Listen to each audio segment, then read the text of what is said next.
Assalamualaikum warahmatullahi wabarakatuh. Kembali lagi bersama channel Fakta Islam. Sebelum mulai, tekan tombol subscribe dan aktifkan lonceng agar dapat tahu video terbaru dari channel ini. Sebaiknya simak video ini sampai akhir agar mendapat ilmu yang bermanfaat.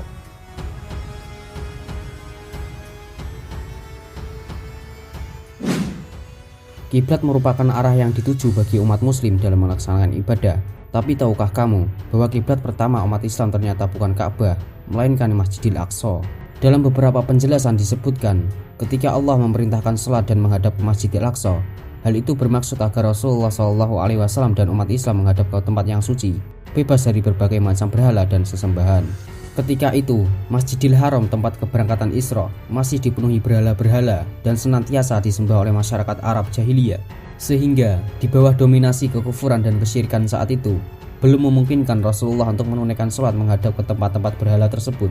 Selain itu, jika Rasulullah saat itu melaksanakan sholat dengan menghadap ke Ka'bah, tentu akan sama dengan kaum musyrikin dan menjadi kebanggaan bagi mereka bahwa nabinya umat Islam dianggap mengakui berhala-berhala mereka. Rasulullah dan para sahabatnya menunaikan sholat dengan menghadap ke Masjidil Aqsa di Mekah hingga hijrah ke Madinah dalam waktu sekitar 16 bulan atau 1 tahun lebih.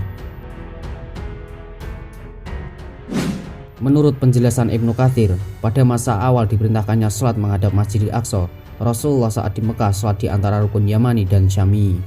Sehingga Ka'bah berada di hadapannya dan menghadap ke Masjidil Aqsa. Karena sejatinya Rasulullah sangat menginginkan sholat menghadap ke Ka'bah, kiblatnya Nabi Ibrahim dan nenek moyangnya. Ketika hijrah ke Madinah, Rasulullah dan para sahabatnya masih menghadap ke Masjidil Aqsa atau disebut juga dengan Baitul Maqdis di Palestina. Sementara itu, di Yathrib, yang kemudian diganti namanya menjadi Madinah, mayoritas penduduknya adalah Yahudi. Kaum Yahudi dalam ritualnya menghadap ke Baitul Maqdis, maka berbahagialah orang-orang Yahudi ketika melihat nabinya umat Islam juga menghadap Baitul Maqdis ketika sholat. Ini berlangsung selama sekitar 10 bulan di Madinah. Rasulullah sendiri lebih senang pada kiblatnya Nabi Ibrahim, yaitu Ka'bah di Masjidil Haram. Maka Rasulullah seringkali berdoa dan bahkan menghadapkan wajahnya ke langit, memohon agar dapat berkiblat ke Ka'bah di Mekah. Maka turunlah perintah yang ditunggu-tunggu oleh Rasulullah itu, yaitu perpindahan kiblat dari Masjidil Aqsa ke Masjidil Haram. Hal ini disebutkan dalam surah Al-Baqarah ayat 144. Sungguh, kami sering melihatmu kamu menengadah ke langit, maka sungguh kami akan memalingkan kamu ke kiblat yang kamu sukai. Palingkanlah mukamu ke arah Masjidil Haram, dan di mana saja kamu berada, palingkanlah mukamu ke arahnya.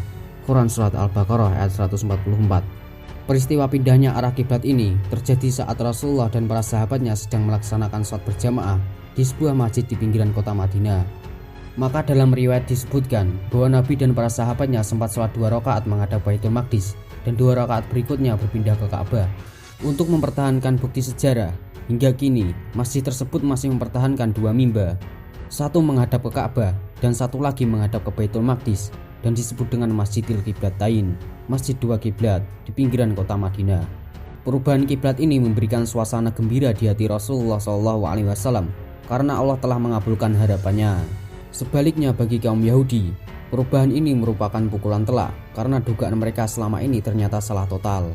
Oleh karena itu mereka sangat geram dan melontarkan kata-kata yang kasar dengan menyebutkan bahwa Nabi adalah orang yang tidak berpendirian karena sholatnya menghadap Baitul Maqdis dan selanjutnya ke Masjidil Haram. Wallahu a'lam bishawab. Wassalamualaikum warahmatullahi wabarakatuh.